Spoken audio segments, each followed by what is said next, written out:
সব ধর্মের অনুভূতিকে প্রাধান্য দিয়ে শিগগিরই ৯,০০০ ধর্মীয় শিক্ষক নিয়োগের সিদ্ধান্ত নিয়েছে সরকার। আগামী বছর থেকে প্রাথমিক পর্যায়ে ভর্তি লটারি না পরীক্ষার মাধ্যমে হবে এ বিষয়ে জনমত যাচাই করে আলোচনার মাধ্যমে সিদ্ধান্ত হবে।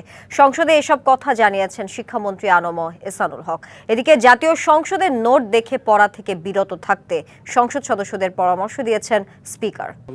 প্রাথমিকে ভর্তির ক্ষেত্রে লটারি সিস্টেম চালু করেছিল আওয়ামী লীগ সরকার, কিন্তু এই পদ্ধতি গ্রহণযোগ্য মনে করেন না শিক্ষামন্ত্রী। জাতীয় সংসদে তিনি জানান, আগামী শিক্ষাবর্ষে ভর্তির পদ্ধতি নির্ধারণে অংশীজনের সঙ্গে আলোচনা করে সিদ্ধান্ত নেওয়া হবে। বিগত সরকার লটারি সিস্টেম করেছিল, যেটা আদৌ আমার মনে হয় না যুক্তিসঙ্গত। আমরা আগামী 2027 জানুয়ারি ভর্তির বিষয়ে চিন্তা করব। ধর্মীয় শিক্ষক নিয়োগ নিয়েও কথা বলেন শিক্ষামন্ত্রী। জানান, সমন্বিত শিক্ষা ব্যবস্থা চালুর পরিকল্পনায় সরকার। ইতিমধ্যে আমরা ধর্মীয় শিক্ষা বলতে শুধু ইসলামিক শিক্ষা সেটা নয়, সব ধর্মেরই অনুভূতিকে আমরা প্রাধান্য দিয়ে আমরা কাজ এগিয়ে নিয়ে যাচ্ছি। এদিকে জাতীয় সংসদে কাগজ দেখে বক্তব্য না দিতে সংসদ সদস্যদের প্রতি আহ্বান জানান স্পিকার। আপনিও আপনার পূর্ববর্তী বক্তার মতো দেখে দেখে পড়েছেন। সংসদে এলাউড না, ভবিষ্যতে না দেখে বলার অভ্যাস করেন। এটা সংসদের রেওয়াজ, যেটি আমাদের সকলেরই মান্য করা উচিত।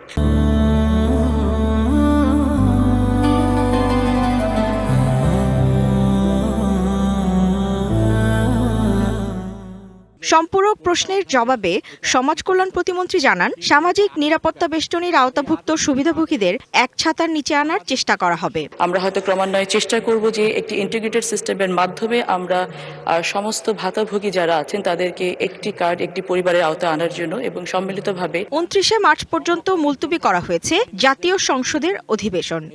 পরবর্তী বক্তা হুমায়রা ফারুকী, ডিবিসি নিউজ, ঢাকা।